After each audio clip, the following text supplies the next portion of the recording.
જેને આપણે સંગઠનાત્મક મનોવિજ્ઞાન પણ કહીએ છીએ.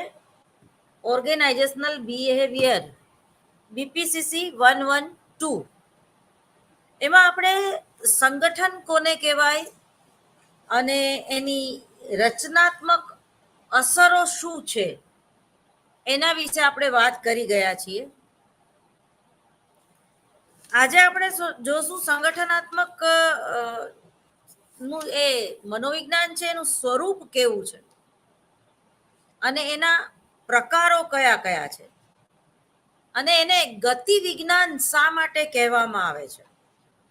બરોબર, પરિવર્તન ही जीवन का नियम है. કોઈ પણ સમાજ, કોઈ પણ સંગઠન, કોઈ પણ જૂથ કે કોઈ પણ વ્યક્તિ જો એનામાં ગતિ ના હોય તો પ્રગતિ ના થાય. માટે પ્રગતિ માટે ગત્યાત્મકતા એ ખૂબ જ આવશ્યક છે. ભારત વિશ્વગુરુ બનવા જઈ રહ્યું છે ત્યારે ઔદ્યોગિક મનોવિજ્ઞાનનું સ્થાન એકદમ ટોપ લેવલે જવું જોઈએ. ખાસ કરીને જ્યાં આપણે ભારતની વાત કરીએ ત્યારે અર્થશાસ્ત્રીઓના કહેવા પ્રમાણે આજે ભારત અને ચીન ની વસ્તી જે છે એમાં સંગઠન હોવું અને ઔદ્યોગિક સંગઠન હોવું એ ખૂબ જરૂરી છે. આજે સમગ્ર વિશ્વની પરિસ્થિતિ તમે જુઓ તો એમાં મંદીનું એક મોજું જોવા મળે છે. અમુક વાત કે સર્વે બહાર નથી આવતા, પરંતુ ઓલ ઓવર વર્લ્ડના જુદા જુદા વિકાસાત્મક દેશોની વાત કરીએ તો ભારતનો વિકાસ જે છે એ ઉધ્વ ગતિએ છે. તો આની પાછળ અટલ બિહારી વાજપેયીથી માંડીને મનમોહન સિંહ સરકારે પણ ઘણા સારા પ્રયત્નો કરેલા છે. આજનો યુગ જે છે, 21મી સદીનો યુગ જે છે એ ઔદ્યોગિક ક્રાંતિનો યુગ છે. જો ઔદ્યોગિક ક્રાંતિ ન થાય તો લક્ષ્મી જે છે એ રૂઠે. આજે ભારત જેવા વિકાસશીલ દેશમાં લક્ષ્મી અને સરસ્વતી એટલે કે જ્ઞાન અને પૈસો એટલે કે ઉદ્યોગ વ્યવસાય, આ બધાનો વિકાસ એ બહુ જરૂરી છે. વિકાસ દિવ્ય કીર્તિ જેવા એક સ્પીકર અને એક શિક્ષણવિદ નો સર્વે પણ એમ કહી રહ્યો છે કે જો તમારામાં કોઈ પણ હુનર હોય, કોઈ પણ સ્કિલ હોય તો એમાંથી જે તમે ધન ઉપાર્જન કરી શકો છો એ કોઈ કલેક્ટર બનવાથી પણ તમે ઘણીવાર કરી શકતા નથી.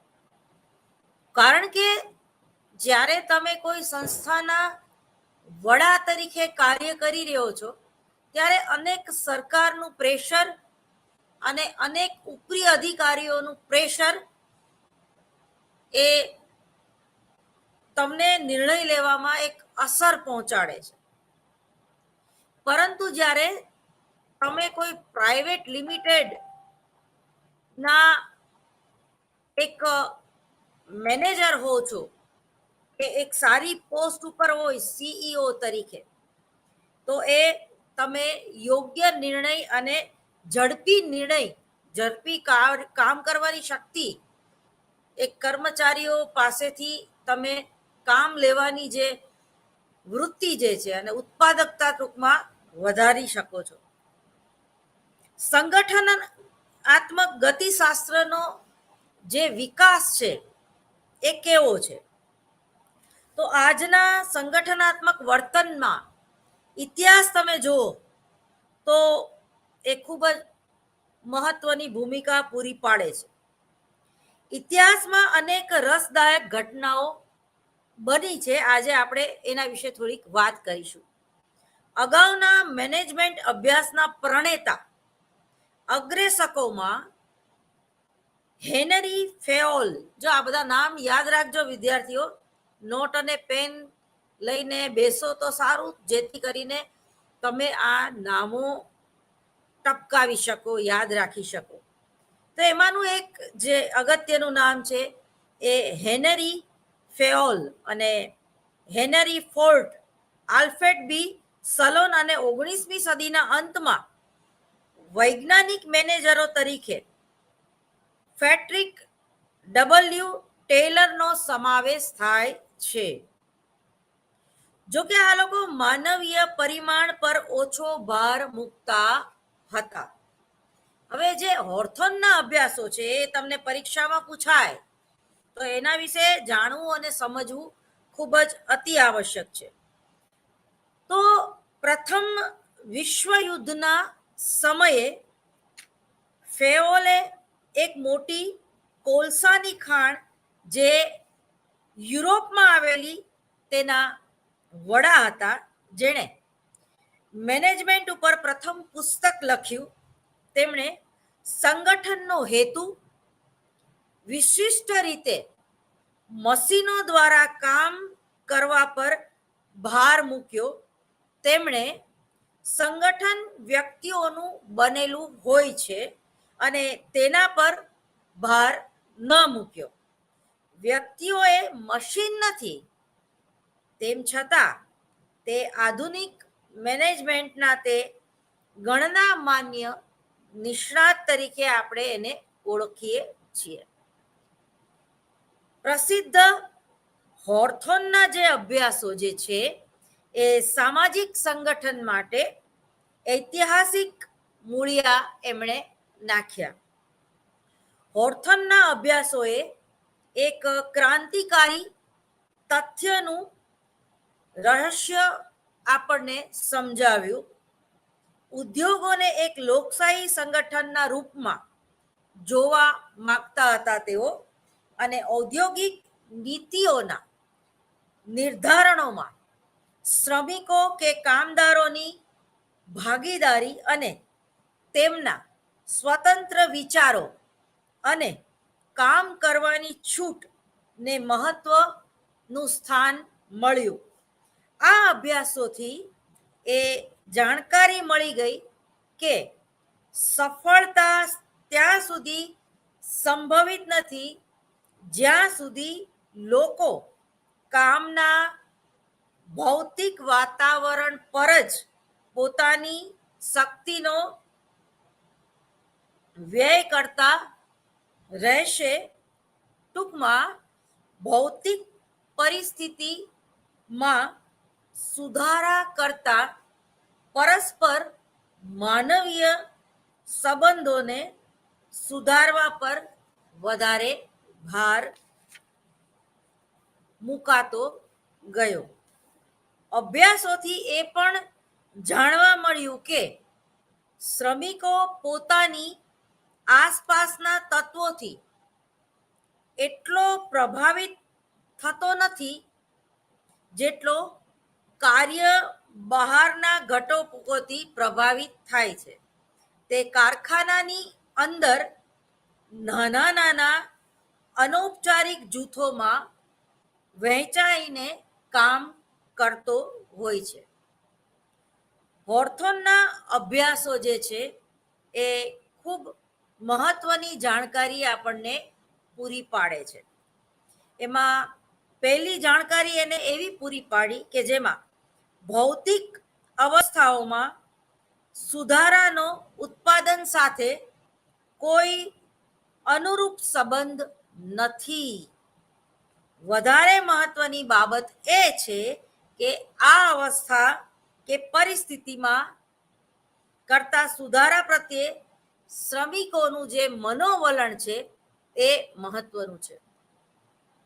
એટલે કે આ અભ્યાસો દ્વારા આપણને, આ સંશોધનો દ્વારા આપણને એ જાણવા મળ્યું કે તમને ભલે એસી રૂમમાં બેસાડી રાખવામાં આવે, ભૌતિક વાતાવરણ ગમે એટલું સારું હોય, પરંતુ જ્યાં સુધી કર્મચારીઓ અને મેનેજરો વચ્ચે મનમેળ નહીં હોય ત્યાં સુધી ધાર્યું ઉત્પાદન કરી શકાશે નહીં.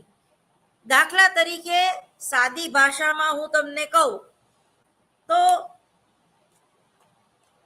બની શકે કે કોઈ એક મકાન જે છે એ મકાનમાં રહેતા સભ્યો વચ્ચે જો રોજ ઝઘડા થતા હોય, ટૂંકમાં એ લોકોની વચ્ચે મનમેળ ન હોય, પતિ પત્નીના ઝઘડા, સાસુ સસરાની સાથે મનમેળ ન હોવો.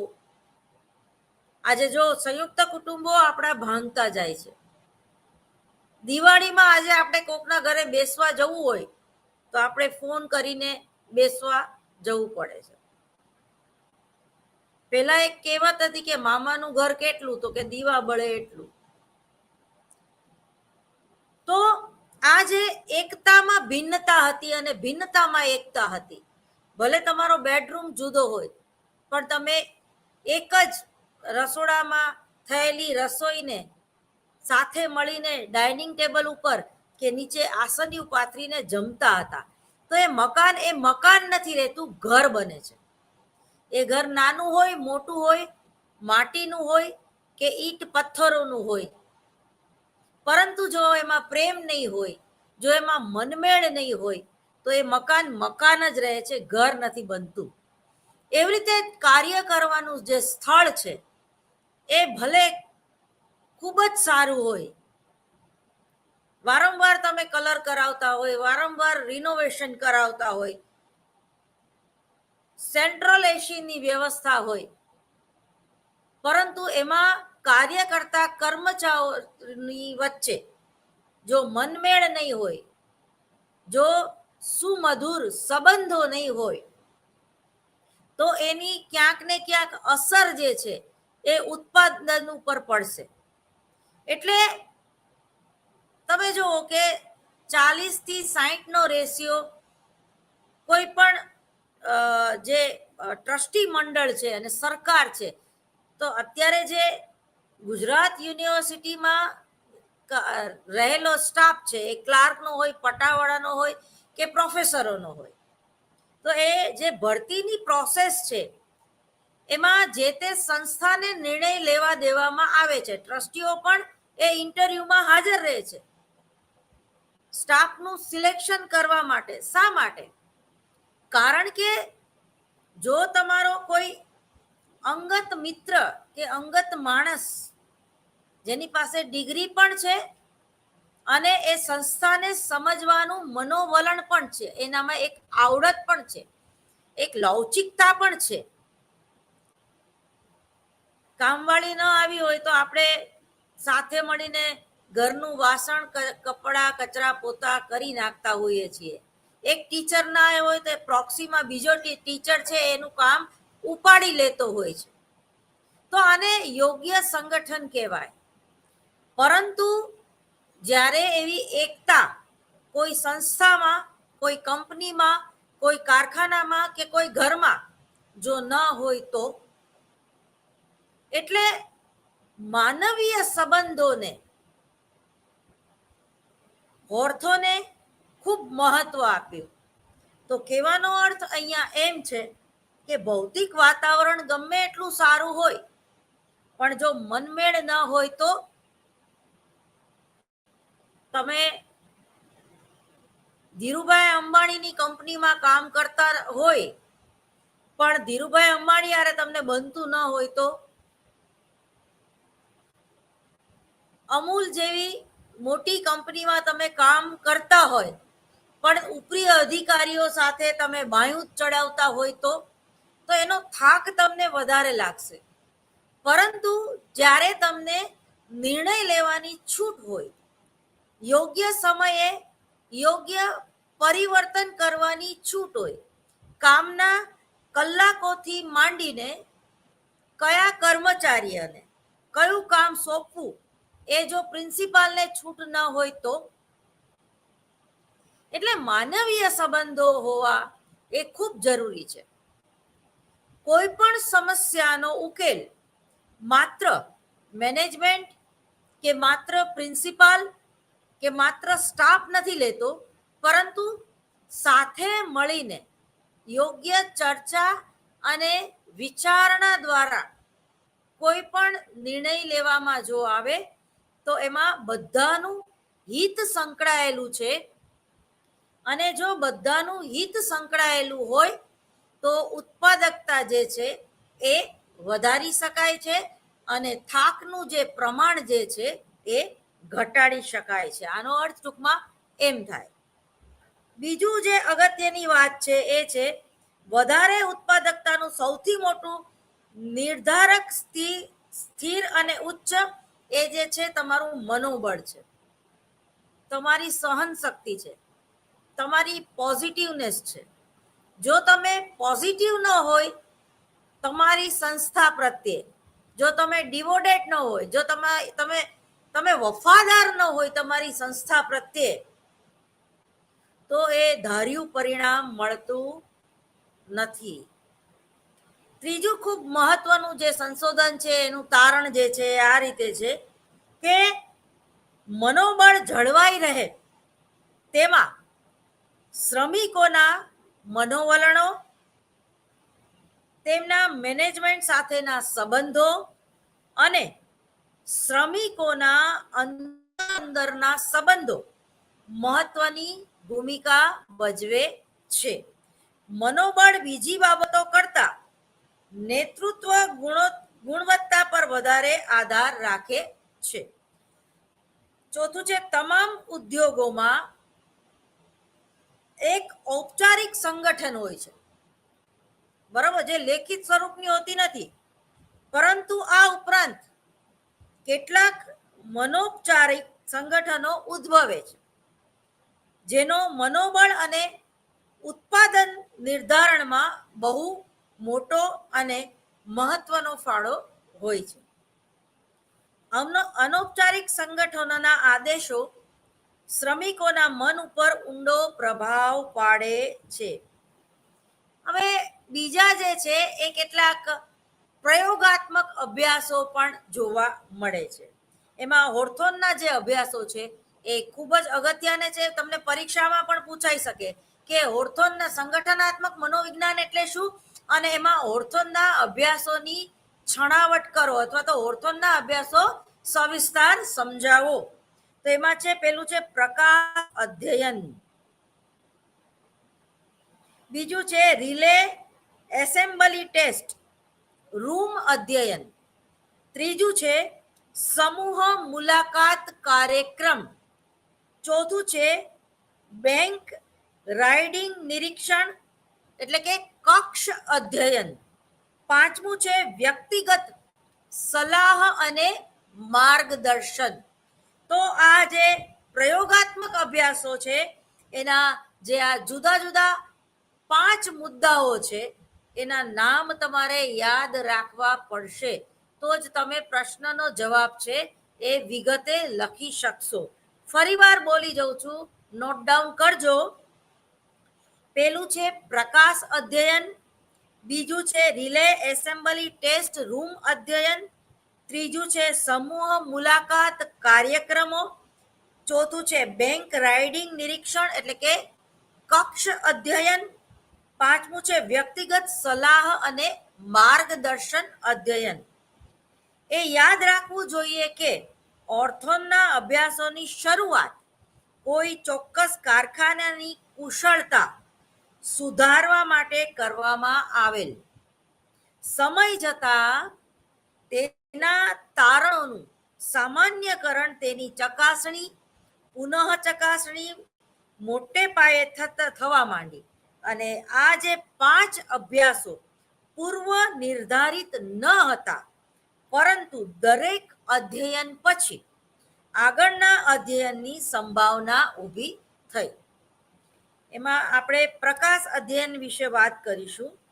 તો એલ્ડન માયોના નેતૃત્વ સંપાદિત પ્રકાશ અધ્યયન અંતર્ગત 5 પ્રયોગોની ચર્ચા કરવામાં આવી.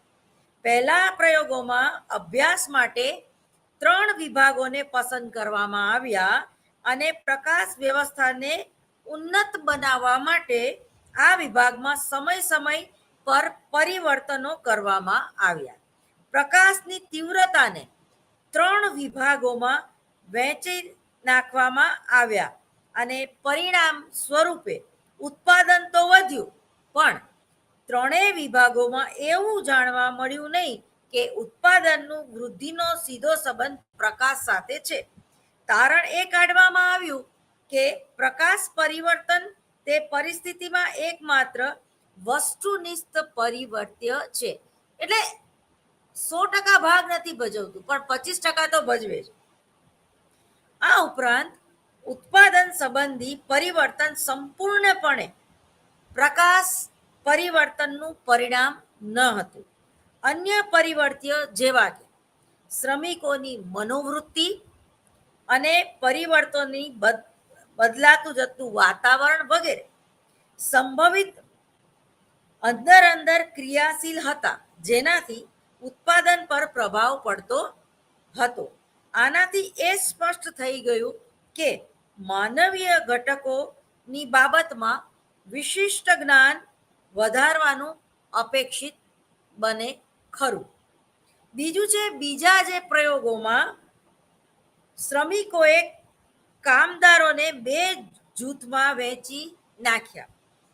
એક જૂથમાં પ્રકાશની તીવ્રતાને શરૂઆતથી જ અંત સુધી સ્થિર રાખવામાં આવી, જ્યારે બીજા જૂથમાં પ્રકાશની તીવ્રતાને ધીરે ધીરે વધારવામાં આવી. જોવા મળ્યું કે બીજા જૂથના કામદાર જૂથનું ઉત્પાદન વધ્યું, પરંતુ આશ્ચર્યની બાબત એ છે જોવા મળી કે પ્રથમ જૂથના ઉત્પાદન પણ વધ્યું.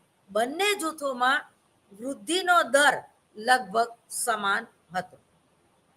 આનેથી એ બાબત સાબિત થાય છે કે પ્રકાશ પોતે કુશળતાની સર્વોચ્ચ યોગ્યતાનો નિર્ધારણ કરી શકતી નથી, પરંતુ પરિણામોથી એવો સંકેત મળે છે કે કામદારોના મનોવલણો એ કુશળતાનું એક પ્રબળ નિર્ધારણ પરિબળ છે. ત્રીજા પ્રયોગોમાં પ્રકાશની તીવ્રતાના સ્તરમાં વૃદ્ધિને બદલે ધીરે ધીરે ઘટાડો થતો ગયો.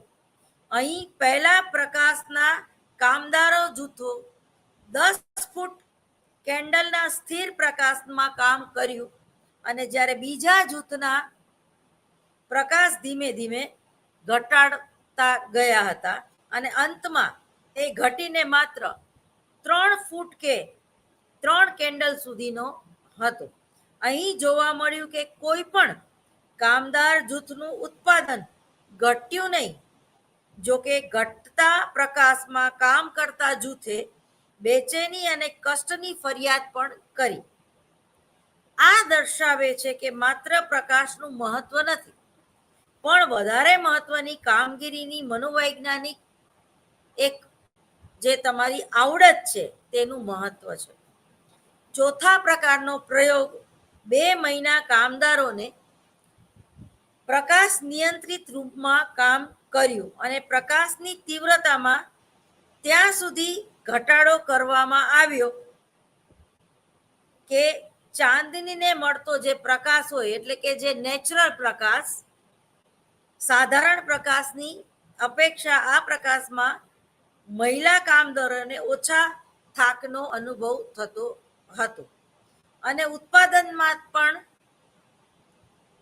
પ્રકાશનો ઘટાડો જોવા મળ્યો નહીં, એટલે એની બહુ અસર જોવા મળી નહીં. આ રીતે ઉત્પાદનના પાસાઓમાં કે કામદારોના આવેગાત્મક પાસાઓમાં કોઈ પણ પ્રકારનો હાસ જોવા મળ્યો નહીં. આ રીતે કુશળતાની દ્રષ્ટિએ પ્રકાશ એક વ્યર્થ નિર્ધારણ કહી શકાય. પ્રકાશ પ્રયોગોના અંતિમ તબક્કે દર્શાવવામાં આવ્યું છે કે કઈ રીતે બાહ્ય તત્વોનું પ્રત્યક્ષીકરણ કામદારોની આત્મનિષ્ઠ મનોદશાઓ અને મનોવલણો પર પ્રભાવ પાડે છે. આ પ્રયોગોમાં દરરોજ પ્રકાશ આપતા બદલે તેટલી જ તીવ્રતાનો બીજો બલ્બ લગાડવામાં આવ્યો. કામદારોને પૂછવામાં આવ્યું તો તેમણે બતાવ્યું કે રોજ પ્રકાશની તીવ્રતા વધારવામાં આવી હતી. આમ અહીં કુશળતા પ્રત્યક્ષીકરણના પરિણામે તે કામદારોનું ઉત્પાદન વધારી શકાય છે. એ પછીના જે સંશોધનો છે એ બીજું જે ટોપિક છે એમાં રિલે એસેમ્બલી ટેસ્ટ રૂમ અધ્યયન. આ અભ્યાસ 6 મહિના કામદારોની પસંદગી કરવામાં આવી. નિયમિત કાર્યસ્થળને બદલે એક અલગ રૂમમાં પ્રયોગાત્મક અભ્યાસ કરવામાં આવ્યો. આ અલગ રૂમની રૂપરેખા મૂળ કાર્યસ્થળને મળતું આવતું હતું. તફાવત માત્ર એટલો જ હતો કે અહીં માત્ર 6 કામદારોને અલગ કામદારોથી જુદા પ્રયોગો માટે પસંદ કરવામાં આવ્યા હતા. અહીં કાર્ય કરવામાં જૂથ વફાદારીનો પરિચય આપવામાં આવ્યો. કાર્ય દરમિયાન પરસ્પર વાતચીત, થાકની લાગણી, એકરૂપતા વગેરેની પણ નોંધ રાખવામાં આવી. પરિણામો ઉપરથી જાણવા મળ્યું કે ઉત્પાદન દર પર કામના ઓછા કલાકોનો નિસંદેહ અનુકૂળ પ્રભાવ પડ્યો અને આરામના સમયગાળાને કારણે કાર્ય અવધિમાં થયેલા ઘટાડા છતાં ઉત્પાદનમાં સંતોષકારક વધારો જોવા મળ્યો. બીજું છે પ્રત્યેક કસોટીના સમયગાળામાં ઉત્પાદન અનુરૂપ રીતે વધતું ગયું. કેટલીક પરિસ્થિતિઓમાં તો અમુક સગવડો પછી પાછી ખેંચી લેવામાં આવી હોવા છતાં ઉત્પાદન ભૂતપૂર્વ રેકોર્ડ કરતાં વધ્યું હતું. ત્રીજું પરિણામ આ રીતે જોવા મળે કે પ્રયોગોમાં સામેલ કામદારોના મનોવલણોનું સ્તર ખૂબ જ ઊંચું હતું. જૂથ નિષ્ઠામાં મનોવૈજ્ઞાનિક વાતાવરણ જોવા મળ્યું, એટલે એક પોઝિટિવ વાતાવરણ જોવા મળ્યું. એટલું જ નહીં, કામદારો એમ માનવા લાગ્યા કે જે કંઈ પણ કરવામાં આવ્યું છે તે કામદારોના કલ્યાણ માટે કરવામાં આવ્યું છે. આના અનેક પરિણામો જોવા મળ્યા. કામદારો સારી રીતે ખરાબ પરિસ્થિતિનો ખ્યાલ રાખ્યા વગર ઉત્પાદન સ્તર વધારવાના પ્રયાસો કરવા લાગ્યા. મનોવલણ અને પ્રશ્નાવલી પદ્ધતિ દ્વારા જાણકારી મેળવવામાં તેઓ પ્રસન્નતા અને સંતોષ અનુભવતા હતા. કામદારોની ગેરહાજરીનું પ્રમાણ પણ ઘટતું જોવા મળ્યું. સમૂહમાં કામ કરવાની ટેવ વિકસી. કોઈ કામદાર ગેરહાજરીના બીજા કામદારો મહેનત કરી ઉત્પાદન દર જાળવી રાખતા હતા. આ અભ્યાસોના પરિણામોમાં એવું જોવા મળ્યું કે કુશળતાના નિર્ધારણમાં કાર્યના ભૌતિક વાતાવરણની અપેક્ષાએ કામદારોનું મનોવૈજ્ઞાનિક વાતાવરણ એ વધારે મહત્વનું છે. તો જેમાં સુધારેલ કાર્ય પરિસ્થિતિઓ અને કાર્ય પદ્ધતિઓ, કાર્યના ઓછા કલાકો જેથી થાકમાં પણ ઘટાડો જોવા મળ્યો, કાર્યનો ટૂંકો ગાળો જેથી કંટાળામાં પણ ઓછો કંટાળો આવતો હતો અને નવીન પગાર પ્રલોભન એટલે કે પગાર પણ એ લોકોનો વધ્યો. તો પર્યપેક્ષ જે શૈલી પરિવર્તન પણ જોવા મળી, કામ કરવાની શૈલીમાં પણ પરિવર્તન જોવા મળ્યું. હવે ત્રીજું છે સમૂહ મુલાકાત કાર્યક્રમ. ઔદ્યોગિક મનોબળ, કુશળતા અને ઉત્પાદન સ્તરને સુધારવામાં પર્યવેક્ષકનું જે મહત્વ એટલું વધારે સ્થાપિત થઈ ગયું કે જેથી સંશોધનકર્તાએ પોતાના અભ્યાસ યોજનામાં જરમૂળથી પરિવર્તન લાવવું પડ્યું. હવે તેઓએ ભૌતિક વાતાવરણમાં ઓછો ઇન્ટરેસ્ટ દાખવ્યો. નેતૃત્વ અને માનવીય સંબંધ જેવા સૂક્ષ્મતમ પરિબળોના વિશ્લેષણ પર ધ્યાન આપ્યું. સફળ પર્યવેક્ષકનું સ્વરૂપ અને તેના જરૂરી પાસાઓ પર ગંભીરતાથી વિચાર કરવામાં આવ્યો. સફળ પર્યવેક્ષકના ગુણોની જાણકારી મેળવવા માટે કામદારો માટે એક વિસ્તૃત સામૂહિક મુલાકાતની વ્યવસ્થા કરવામાં આવી. મુલાકાત માટે 1600 કામદારોને પસંદ કરવામાં આવ્યા અને તેમને મુલાકાતનો હેતુ પણ જણાવવામાં આવ્યો અને તેમને એ પણ આશ્વાસન આપવામાં આવ્યું કે આ મુલાકાતથી તેમને કોઈ હાનિ થશે નહીં. આ મુલાકાતનું આયોજન તેમના કલ્યાણ માટે કરવામાં આવ્યું છે. તેમ પણ જાણવામાં આવ્યું કે આ ઉપરાંત એ પણ ખાતરી આપવામાં આવી કે મુલાકાતના પરિણામોનું ખાનગી રાખવામાં આવશે, જેથી તેઓ કોઈ પણ પ્રકારના સૂચન કે વક્તવ્ય આપવા માટે સ્વતંત્ર છે. પ્રાપ્ત પરિણામો દ્વારા જાણવા મળ્યું કે કામદારોએ પોતાના કાર્ય પ્રત્યે અનુકૂળ મનોવલણ વિકસાવી શક્યા હતા.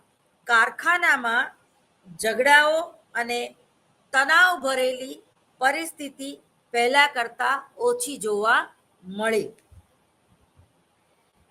મુલાકાતના પરિણામે કામદારોને ખૂબ જ મનોવૈજ્ઞાનિક લાભ થયો. પર્યવેક્ષકો પણ તેનો અનુકૂળ પ્રભાવ પાડી શક્યા. તેઓ પણ પોતાના કર્તવ્યને કુશળતાથી કરવા લાગ્યા. અત્યાર સુધીમાં એ સ્થાપિત થઈ ચૂક્યું હતું કે લોકશાહી પદ્ધતિ કામ કરવું વધારે સારું. કાર્ય કેન્દ્રીયકરણની અપેક્ષા કામદાર કેન્દ્રીય બનવું. અધ્યયનકર્તાઓએ પણ સંકેત મળ્યો કે ઉદ્યોગોમાં કેટલાક અનૌપચારિક સંગઠન હોય છે. પ્રત્યેક કામદારોના મનોવલણો ઉત્પાદનને લાભ અને તેનું પ્રત્યક્ષીકરણ આ સંગઠનના આદેશો દ્વારા નિર્ધારિત કરવામાં આવ્યું. ચોથો જે ટોપિક છે એ બેંક વાયરિંગ નિરીક્ષણ કક્ષ અધ્યયન. ઉદ્યોગમાં મોજૂદ અનૌપચારિક સંગઠનોના સ્વરૂપ અને પ્રભાવોનું સ્પષ્ટ ચિત્ર મેળવવા આ અભ્યાસ કરવામાં આવ્યો હતો.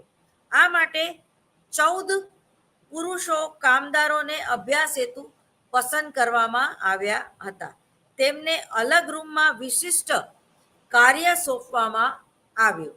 એક નિરીક્ષણ પણ આ રૂમમાં હાજર હતો, જે ચૂપચાપ કામદારોના વર્તનનો અહેવાલ છુપી રીતે રાખતો હતો. આવું કરતી વખતે તે તટસ્થ વ્યક્તિનો અભિનય કરતો હતો. તે પોતાના જૂથની અલગ રાખતો ન હતો, પણ તેણે કોઈ પણ પ્રકારનો આદેશ આપવામાં આવ્યો ન હતો. પોતાના નેતા તેણે જૂથની અંદર તેણે આધિપત્ય દર્શાવ્યું ન હતું. તે વાર્તાલાપ અને વિવાદથી પણ પોતાની જાતને અલગ રાખતો હતો.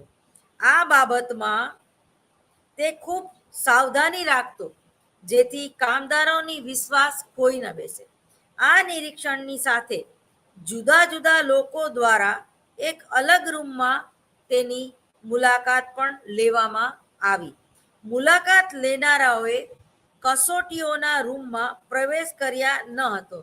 તેમનો હેતુ નિરીક્ષણ અને મુલાકાત આપવાનો અલગ અલગ કામ કરવા દેવાનો હતો. એ પણ જોવા મળ્યું કે બંને પરિણામોમાં પરસ્પર કેટલી સમાનતા છે. તારણ એ આવ્યું કે ઔપચારિક જૂથની ઉપસ્થિતિ એક સત્ય છે અને બધા જ સભ્યો પર આ સમૂહ નિયંત્રણ છે. કોઈ પણ જૂથનો સભ્ય જૂથના આદેશોનું ઉલ્લંઘન કરવાનો વિચાર પણ કરતો ન હતો. ઉત્પાદનનો દર પણ ઔપચારિક જૂથના આદેશો ઉપર નિર્ભર રહેતો હતો.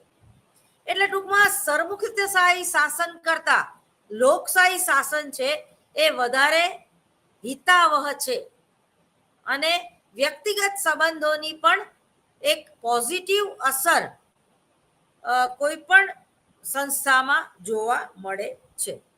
એ પછી છે વ્યક્તિગત સલાહ માર્ગદર્શન. આ ખૂબ જરૂરી છે, જેમાં તમે તાલીમ પણ આપી શકો. હોર્થોનના જે અભ્યાસો છે એ આ અંતિમ ચરણોમાં કામદારોનું કુસમાયોજનના કારણોને તપાસ કરવામાં આવી. એટલે કોઈ પણ વ્યક્તિ કુસમાયોજનનો ભોગ શા માટે બને છે, તેના પાછળના કારણ કયો છે એની તપાસ કરવામાં આવી. કામદારોના સમાયોજનના માટે મનોવૈજ્ઞાનિક સલાહ શું મહત્વ ધરાવે છે એ વિદિત છે. કુશળતાનું નિર્ધારણ કામથી મળતો માત્ર આરામ અને સગવડતાનું સ્વરૂપ નથી. આ અભ્યાસોથી એ પણ પ્રમાણિત થયું કે પ્રત્યેક કામદાર પર વ્યક્તિગત ધ્યાન આપવું જોઈએ. કામદારોને પોતાની આવેગાત્મક મુશ્કેલીઓમાંથી બહાર નીકળવા માટે મદદ મળવી જોઈએ.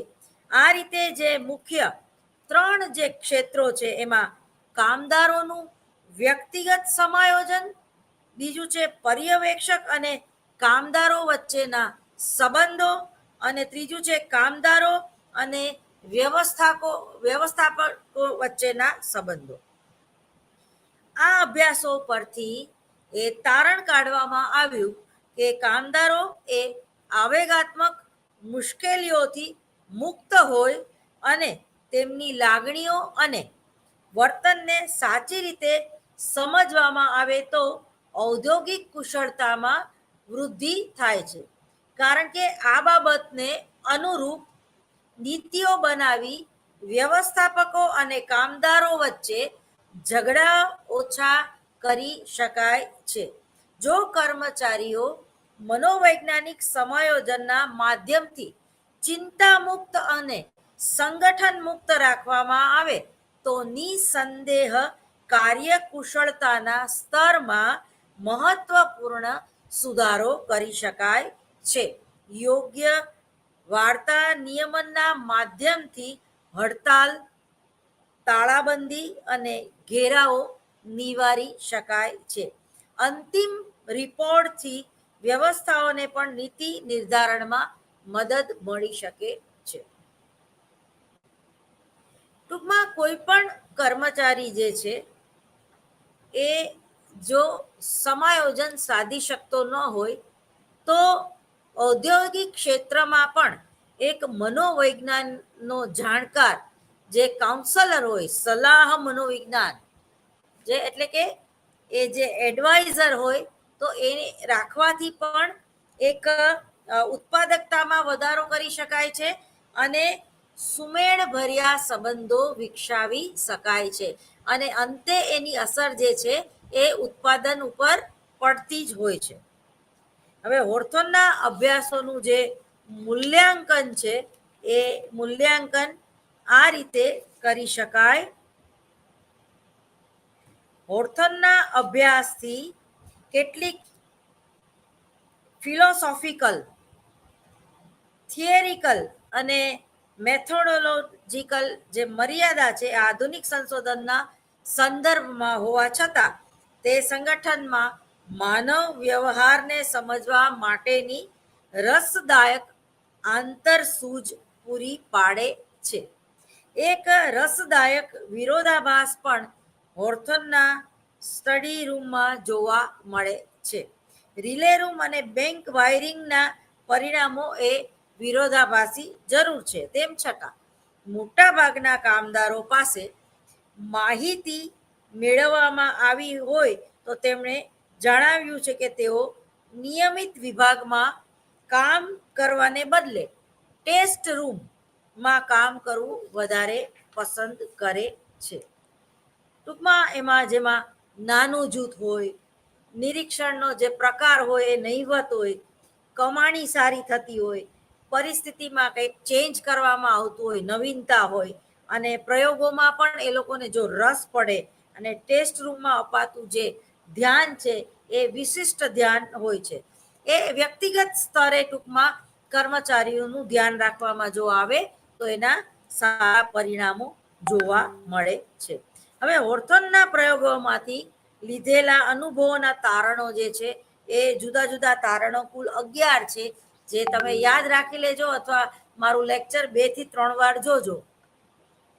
પેલું છે કામદારોમાં તેઓની આગવી સામાજિક પ્રથાનું અસ્તિત્વ હોય છે અને આ પ્રથા અસરકારક રીતે વ્યક્તિગત ભૂમિકાઓ નક્કી કરે છે અને વર્તનના જે ધારા ધોરણો પણ આ પ્રથાને પ્રત્યક્ષ કે પરોક્ષ અસરમાં જ ઘટાડે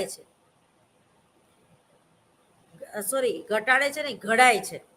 આ ધારા ધોરણો ઔપચારિક સંગઠનના નિયમોને અનુરૂપ હોય તો એવું બનતું નથી.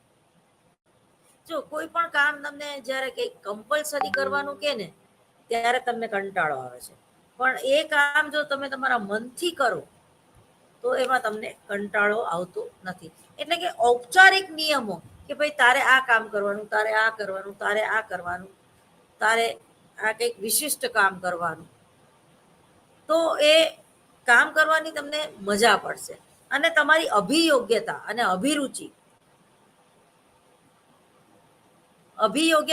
અભિરુચિ પ્રમાણે જો તમને કાર્ય સોંપવામાં આવે તો એ જે કાર્ય છે એ તમે વધુ સારી રીતે કરી શકો છો. કામદારોના વર્તનને દિશા આપવામાં બિન આર્થિક વળતરો મહત્વપૂર્ણ ભૂમિકા ભજવે છે. એ જ પ્રમાણે કામદારોના મનમાં તેઓ સ્વીકારે છે અને સમગ્ર સંગઠનનો એક મહત્વનો ભાગ છે એવી ભાવના પણ તેનામાં વર્તન પર નોંધપાત્ર અસર. એટલે પોતે પણ આખા સંગઠનનો એક વિશિષ્ટ એક ભાગ છે, એનું એક મહત્વ છે આખા સંગઠનમાં. ભલે એ પટાવાળો હોય, પણ પટાવાળો જ્યારે ગેરહાજર હોય છે ત્યારે બીજે દિવસે બધા એક પટાવાળા વગર પણ હેરાન પરેશાન થઈ જાય છે. તો પટાવાળાનું પણ એક મૂલ્ય છે. જે રીતે આ રૂમને જો તમારે સાફ રાખવો હોય તો એક ડસ્ટબિન હોય તો એક ડસ્ટબિનનું પણ એટલું જ મહત્વ છે. જો એ આ રૂમમાં ડસ્ટબિન રાખવામાં ન આવે તો, આ રૂમમાં ઘડિયાળ રાખવામાં ન આવે તો, આ રૂમમાં પંખો રાખવામાં ન આવે તો, આ રૂમમાં પુસ્તકો રાખવામાં ન આવે તો આ બધી જ બાબતોની એક અસર હોય છે. એ પછી છે કામદારોને મન તેમના જૂથો નક્કી કરેલા ધારા ધોરણોનું મહત્વ ઘણું વધારે હોય છે. જૂથના અન્ય સભ્યો તેમના જૂથ પરત્વે બેવફા બને તો તેઓ વ્યવસ્થાપકની ખુશામત કરવાને એ હીણપણું સમજે છે. જો તમે જે કામે જે સ્થળે તમે કાર્ય કરતા હો છો તો બધા જ કર્મચારીઓની સાથે તમને બનતું નથી, તમને ફાવતું નથી. અમુક કાર્યકરો સાથે માત્ર તમે એને ગુડ મોર્નિંગ જ કહો છો, તો અમુક લોકોની સાથે જ તમે તમારું ટિફિન જે છે એ શેર કરતા હો છો. તો મેનેજરના રૂમમાં અમુક 1 કે 2 વ્યક્તિ જે છે એ વારંવાર જતી હોય છે. તો જે મેનેજરથી વધારે ક્લોઝ હોય છે તો એને પણ લોકો કંઈક જુદી નજરે જોતા હોય છે. અને જે સહકર્મચારી હોવા છતાં એને જલ્દીથી કોઈ બોલાવતું નથી, કારણ કે એ ચુગલીખોર હોય, ચાડિયારો હોય, મેનેજરને કોકના વિશે ચડાવતો હોય, કોણ કેટલા વાગે આવ્યું, કેટલા વાગે ગયું, કોણે મોબાઈલ ઉપર કેટલી મિનિટ વાતો કરી, કોણ કામ વ્યવસ્થિત નથી કરતું. તો આ જે મેનેજરથી ક્લોઝ હોય છે એ વ્યક્તિ લોકોમાં અપ્રિય હોય છે, એવું પણ જોવા મળ્યું. એ પછી છે સામાન્ય રીતે કામદારો વ્યવસ્થાપક પરત્વે સહકાર કરવા માંગતા નથી. આમ છતાં એ પણ એટલું જ સાચું છે કે છટણીના દબાવ હેઠળ વધુ ઉત્પાદન કરવા તેઓ પસંદ કરતા નથી. કોઈ પણ જાતના નિયંત્રણ કે ધાકધમકી પૂર્વક જો એ લોકોની આગળ કામ કરવામાં આવે અથવા એ લોકોનો પગાર કાપી લેવામાં આવે તો એ લોકો વધારે સારું કામ કરતા નથી. તમે જો અત્યારે હવે દિવાળીમાં અમુક લોકો બોનસ આપે જ નહીં કામવાળાને, તો પછી એ આખું વરસ એની યારે ઊંધા હાલે, બરોબર, વધારાનું કામ એ ના કરી દે અને વધારે રજા પાડવા માંડે, એવું બને. પણ જો તમે એને 12 મહિનાનું બોનસ પૂરું આપી દો તો એ તમારું નાનામાં નાની વાતમાં પણ એ રસ લેતો થાય છે, તમારું કામ તમારું સન્માન કરે છે, તમારા ટૂંકમાં એ પોઝિટિવ રહે છે. કોઈ પણ સંગઠનમાં કામદારોનું વર્તન વ્યક્તિ તરીકેનું નહીં પરંતુ ચોક્કસ જૂથના સભ્ય તરીકેનું હોય એવું જણાય છે. એટલે કે સ્વાભાવિક રીતે જ દબાણ કરવા છતાં વ્યક્તિ તરીકે જ કામદાર પોતાનું વર્તન બદલાવા તૈયાર ન હોય તો તે જ કામદાર જો તેનું જૂથ ઈચ્છે તો જૂથના એક સભ્ય તરીકે પોતાનું વર્તન બદલે છે. કોઈ એક કર્મચારી હોય એ પંચાતી હોય, ચાડી ચુગલીખોર હોય, તો બધા કે ભાઈ તને કોઈ પગાર અમારા જેટલો જ મળશે, શાંતિ રાખ, પછી તું મોડો આવીશ ત્યારે અમે તારી ચૂંટણી કરશું, એટલે તું શાંતિથી જોયે રાખ બધું. તારે મેનેજરને આવી ચાડી નહીં ખાવાની, તારે પ્રિન્સિપાલના રૂમમાં જઈને બેસવાનું નહીં, તારે તારી ટૂંકમાં જે કંઈ આવડત છે, તારું જે કંઈ નોલેજ છે, તો એ સંસ્થા માટે હોઈ શકે, ખાલી મેનેજર માટે નહીં. એમ વિવિધ પાયરીઓ વચ્ચે પ્રત્યાયનની નિર્ણય લેવાની પ્રક્રિયામાં સહભાગીપણાની અને લોકશાહી ઢબના નેતૃત્વની જરૂરિયાત પર વધુ પ્રકાશ પડ્યો. નીચેની પાયરી પરના કામદારો કે કર્મચારીઓને કોઈ પણ પગલું સાથી મહત્વનું છે એ સમજાય તો જ તે પ્રવૃત્તિની વિરોધોને સૂર ઉઠાવવાની શક્યતા ઘણી ઘટી જાય છે.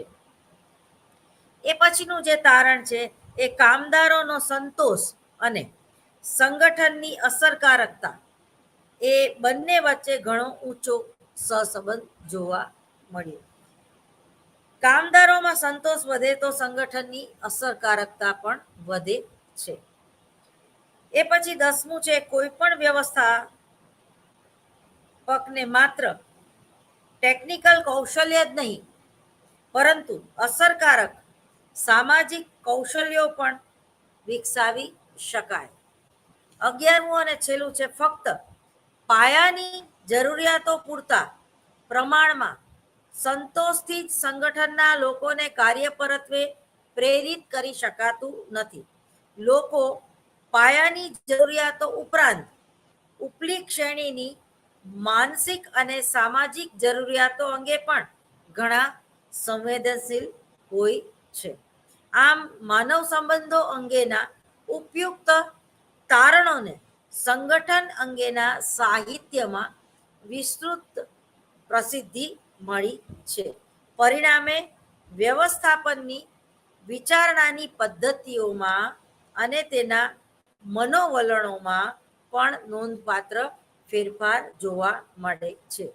માનવ સંબંધોના આ અભિગમને અનેક વૈજ્ઞાનિકોએ ખૂબ જ વખાણ્યો છે. હવે ટૂંકમાં તમને જો હોર્થોનના અભ્યાસો પૂછાય પરીક્ષામાં અને સંગઠનાત્મક ગતિશાસ્ત્રના એ વિકાસમાં હોર્થોનના જે અભ્યાસો છે એ કઈ રીતે પોતાનું મહત્વ પૂરું પાડે છે, તો તમારે આ રીતે તમે એનો જવાબ લખી શકો. એ પછી છે ખૂબ જ અગત્યનો ટોપિક સંગઠનનો ખ્યાલ અને એના લક્ષણો. કોઈ પણ સંગઠનનો ખ્યાલ શું છે એની વિસ્તૃત છણાવટ કરો અને એના ટૂંકમાં લક્ષણો કયા કયા છે. તો સંગઠનના ઘેરામાં જ આજનો માનવી જીવે છે. હોસ્પિટલ એક સંગઠન છે જ્યાં આજનું બાળક પહેલીવાર આંખ ખોલે છે, શ્વાસ લેવાનું શરૂ કરે છે.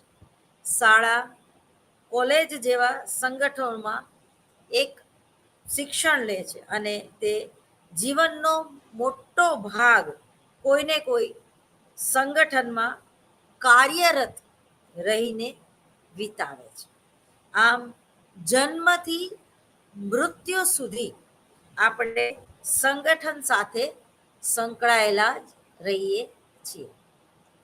કોઈ પણ એક વ્યક્તિ અનેક જુદા જુદા સંગઠનોનો હિસ્સો હોઈ શકે. દાખલા તરીકે બ્રાહ્મણોનું સંગઠન, દાખલા તરીકે કોંગ્રેસનું સંગઠન, ભાજપનું સંગઠન, શૈક્ષણિક સંકુલનું સંગઠન, સ્ત્રીઓનું સંગઠન, પુરુષોનું સંગઠન, સોશિયલ મીડિયામાં જે ફેસબુકનું સંગઠન, ટિકટોકનું સંગઠન. તો તમે એક કરતાં વધારે સંગઠનો સાથે જોડાયેલા હો છો અને એક કરતાં વધારે જો તમારામાં સ્કિલ હોય તો દરેક સંગઠનમાં એક તમારામાં જો એક લીડરશિપ હોય તો એ નેતૃત્વનો ગુણ જો તમારામાં હોય તો એ સંગઠનમાં તમે આગળ પડતું કામ કરી શકો છો. તો સંગઠન મનોવિજ્ઞાનની જે ભૂમિકા છે એ ખૂબ અગત્યની છે. અને એનો અર્થ શું થાય? તો ઔદ્યોગિક કે સંગઠનાત્મક વર્તનમાં એટલે કે એના વર્તનના પરંપરાગત અભ્યાસોથી એક પૂરી રીતે સંતોષ ન મળવાથી 1950માં અમુક મનોવૈજ્ઞાનિક જૂથે સંગઠનાત્મક મનોવિજ્ઞાનને જન્મ આપ્યો.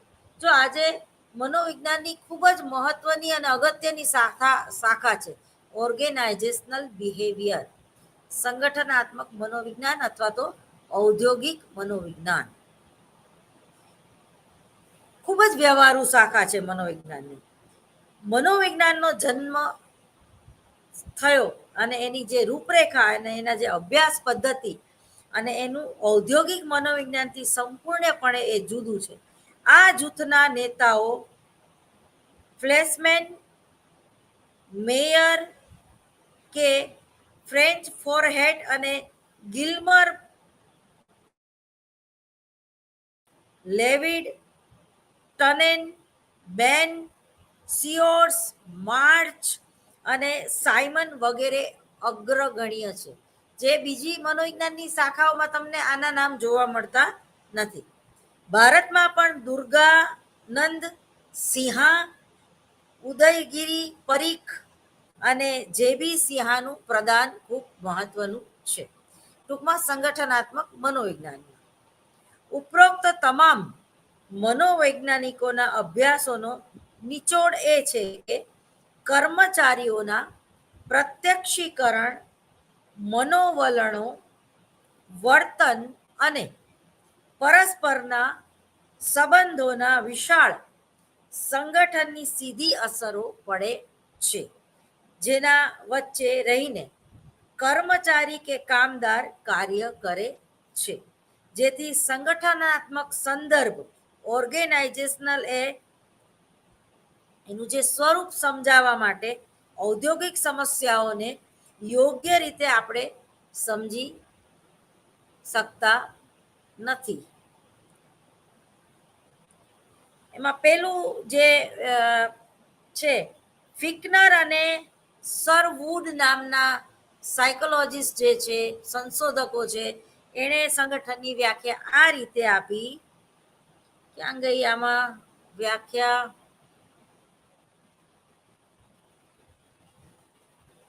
કામદારોની એટલી મોટી સંખ્યા ધરાવતી સંસ્થા જ્યાં એકબીજા સાથેનો રૂબરૂ અને નિકટનો સંબંધ શક્ય ન હોવા છતાં સંકુલ કાર્યો પાર પાડી સૌએ સ્વીકારેલ સમાન ધ્યેય સિદ્ધ કરવા બધા જ સજાગ રીતે પરસ્પર સુમેળભરી તરાહ ઊભી કરે તેને સંગઠન કહેવાય. દાખલા તરીકે ટાટાનું સંગઠન, બિરલાનું સંગઠન, રિલાયન્સનું સંગઠન, બરોબર. બીજું છે સ્પષ્ટ જોઈ શકાય તેવી સમાન હેતુની સિદ્ધિ માટે કોઈ જૂથ કાર્યની અને ભૂમિકાની વહેંચણી તથા જવાબદારી અને સત્તાના ક્રમ દ્વારા પોતાની પ્રવૃત્તિઓનું તર્કયુક્ત સંકલન કરે તેને સંગઠન કહેવાય. આ કોણે વ્યાખ્યા આપી? તો કે સીન નામના મનોવૈજ્ઞાનિકે. ત્રીજી જે વ્યાખ્યા છે એ બેક નામના મનોવૈજ્ઞાનિકે આપી છે કે વિભાજિત અને સંકલિત માનવ પ્રવૃત્તિઓની સાતત્યભરી એવી સંસ્થા જેમાં અદ્વિતીય સમસ્યા ઉકેલના હેતુથી કોઈ એક સમૂહનું માનવીય, ભૌતિક, નાણાકીય, પ્રાકૃતિક અને વૈચારિક સાધનો ઉપયોગમાં લેવા, બદલાવા અને જોડવા માટે એક એકમ રચવામાં આવે તેને સંગઠન કહેવાય. આવો સમૂહ અને પોતાના પર્યાવરણમાં ઉપલબ્ધ સાધનો અને માનવીય પ્રવૃત્તિઓનું પ્રવૃત્ત એવી અન્ય સંસ્થાઓ સાથે આંતરવ્યવહાર સાથે ચોક્કસ માનવીય જરૂરિયાતોની પૂર્તિ કરવામાં પ્રવૃત્તિ હોય એને સંગઠન કહેવાય. બેક નામના મનોવૈજ્ઞાનિકે આ વ્યાખ્યા આપી. તો ટૂંકમાં સંગઠનાત્મક જે વર્તનની વ્યાખ્યા એમાં ફ્રેન્ડ, લુથાન્સ અને ટૂંકમાં જો સંગઠનાત્મક વર્તનથી આપણે વ્યાખ્યાથી જો એનું ભવિષ્ય કથન કરવું હોય તો એ અને સંગઠનમાં યોગ્ય વ્યવસ્થાપન કરવું હોય તો એની વ્યાખ્યા આ ધ્યાનમાં લેવામાં આવે છે. ઉપરોક્ત વ્યાખ્યાઓથી સંગઠન વિશેની કેટલીક બાબતો આપણા મનમાં સ્પષ્ટ થઈ જતી હોય છે. સંગઠન એક એવી સંસ્થા છે જેમાં સુમેળયુક્ત સંબંધો અને સંલગ્ન સંસ્થા કે એકમોની બનેલી હોય છે. આ સુમેળથી અદ્વિતીય લક્ષણોનું એક વિશિષ્ટ એકમ કે ગુંફન રચાય છે. સ્વાભાવિક રીતે જ આવું એકમ કે સંકુલ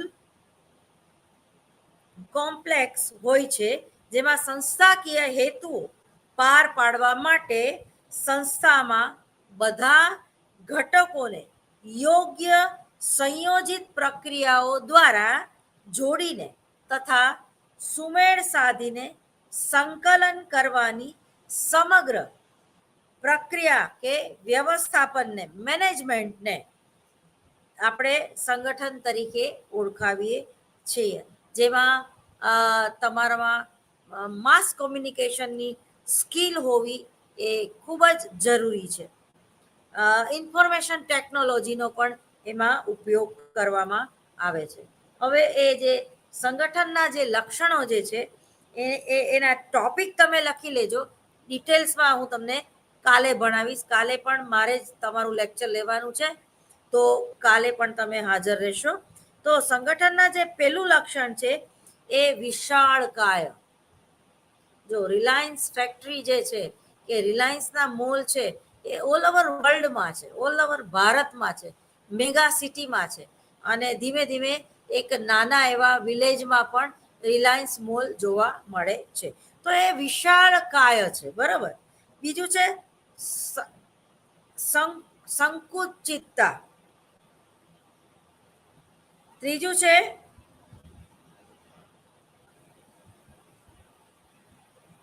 સમાન સ્વીકાર્ય કાર્ય હેતુ. એટલે બધાનો જે કાર્ય કરવાની લઢણ કે એ છે કે હેતુ છે કે ધ્યેય છે એ સમાન હેતુ હોય છે. દાખલા તરીકે એરટાઇલ કંપની કે જીઓ, તો એનું પણ એક સંકુલ જે છે એ ઉત્પાદકતા વધારવાની હોય છે અને લોકોને વધારે ને વધારે પોતાનામાં મર્જ કરવાની હોય છે. ચોથું છે નિર્ધારિત વર્તન તરાહ. એટલે દરેક સંગઠનના જે રૂલ્સ અને રેગ્યુલેશન હોય છે, જે કઈ નિયમો હોય છે એ અલગ અલગ હોય છે. રિલાયન્સ જુદી રીતે એની કાર્ય પદ્ધતિ અપનાવે છે, તો ટાટા બિરલા અલગ રીતે એની કાર્ય પદ્ધતિ અપનાવે છે. પ્રાઇવેટ સેક્ટરનું કંઈક જુદું જ કામ કરવાનું મનોવલણ હોય છે, તો સરકારી ખાતાઓમાં જુદી રીતે કામ થતું હોય છે. એ પછી છે વિભાગીયકરણ, એ પછી છે સંકલન, એ પછી છે સજાગ તર્ક, એ પછીનું લક્ષણ છે પ્રક્રિયાઓનું સાતત્ય, એ પછીનું લક્ષણ છે અન્ય સંસ્થાઓ સાથે આંતરક્રિયા. બરાબર, તો આ જે જુદા જુદા 9 પ્રકારના લક્ષણો છે એ તમારે યાદ રાખી લેવા પડશે બધું આવતા અંકે. નમસ્કાર.